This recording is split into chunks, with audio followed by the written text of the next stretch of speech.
If you're looking to save precious grams from your bike, and who doesn't have a little bit of weight weenie in them somewhere, then you can do worse than fit these, the Tubo from Austrian company Tubolito. Probably the world's smallest and lightest inner tube. That's it in the packaging, and this is it outside of packaging. Looks pretty radical, doesn't it? So that's the Tubo, and this, for reference, is a regular inner tube. So the normal butyl inner tube out of a regular bike. They both have 60mm stems. Let's put them on the scale and see what the difference actually is.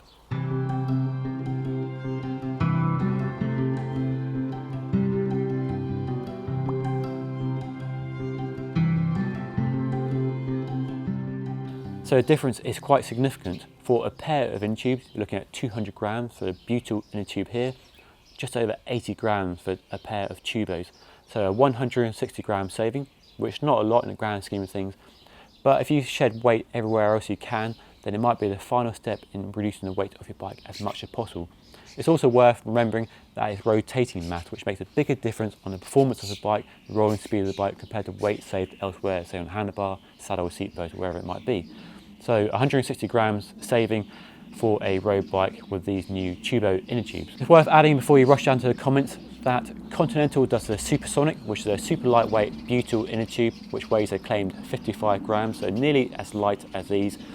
But the Contis are made from a very thin rubber and as such quite fragile. Instead of the rubber you get in a normal inner tube like this, the Austrian company had developed their own unique and patent pending thermoplastic elastomer material. So it's a stretchy, durable material, and it's seamless as well. There's no seams anywhere in the construction of the inner tube other than where the valve stem joins. Now, why is it orange?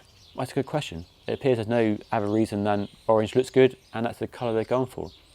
It certainly stands out. You've got orange valve stem, which everybody will know you've got a unique inner tube in your bike compared to a regular metal inner tube. Now, one of the claims for the Tubo is that not only is it super lightweight and also packable. I mean, look how many inner tubes you get in the same space at one. You probably get 2, maybe 3 in the same space that a regular inner tube occupies, whether in a jersey pocket or in a saddle pack. So you're saving space as well as saving weight. If you do want to save weight for a spare inner tube, they do the Tubo S, which has a 23 gram weight and a removable valve stem. That's designed just for a spare, a real backup option. So if you're really looking to save weight in your packing, then that could be an option. This one's designed for regular use to replace a regular inner tube on your bike, like this one here. But what's it like with punctures? Well, the company claims it's twice as tough as a regular inner tube and much less likely to puncture. That's because the material is really tough and very stretchy. So any sharp object going through a tyre, say a bit of glass or a flint or a nail, say, it's less likely to puncture the inner tube. Because it's stretchy, the inner tube can deform around that sharp object and less likely to puncture. So that is an appealing benefit as well as the low weight and the high packability. Oh, and if you're wondering what happens if you puncture, well, you have this, a special repair kit which has 5 patches inside it, which costs £3 or £4 to fix the special inner tube. So we've got less weight, we've got a smaller inner tube and less chance of puncturing. What's the downside? Well, unfortunately, they're quite pricey.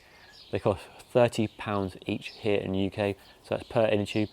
So you're looking at £60 for a set of inner tubes for a bike, compared to say £5, £10 for a pair of inner tubes on a regular setup. So there's a big price difference. Is the price justified? Well, I don't know. I'm going to fit them to a bike, the bike behind me, and test them for the next 4 weeks, and I'll give you an update on what they're like, whether the performance is any good, whether it's worth ditching your normal inner tube and rushing out and buying these, or whether they're just a little overpriced. So that's a Tubo from Tubolito. Interesting concept. The smallest, lightest inner tubes I've ever seen. Now, I'm a real tubeless fan, and one of the reasons going tubeless is saving weight as well as reducing the risk of punctures. Could this be an interesting alternative to going tubeless because, well, you have all the ease of fitting of a regular inner tube, but much less weight, and supposedly better puncture resistance. So, an interesting product, interesting concept. So on paper, they sound really good, apart from the price. So to find out what they're actually like to ride, I'm going to fit this pair to the Specialized S-Works Roubaix I'm currently testing behind me, ride them for the next 4 weeks or so and see what they're like, whether I can notice the weight, whether there's any performance benefit, and whether the puncture benefits are as good as the company claims. So stay tuned for that, it should be an interesting one. But first, let's fit them to the bike.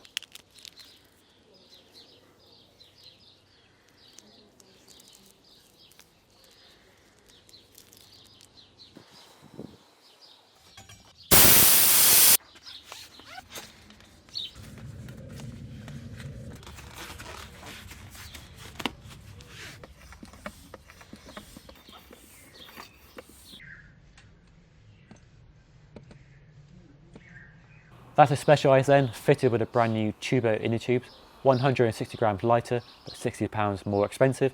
So stay tuned for an update in about 4 weeks time once I've done enough riding and see what it's all about. But that's all for now. If you've got any questions on the inner tubes, put them in the comment section below. But as ever, thank you for watching and I'll see you again next time.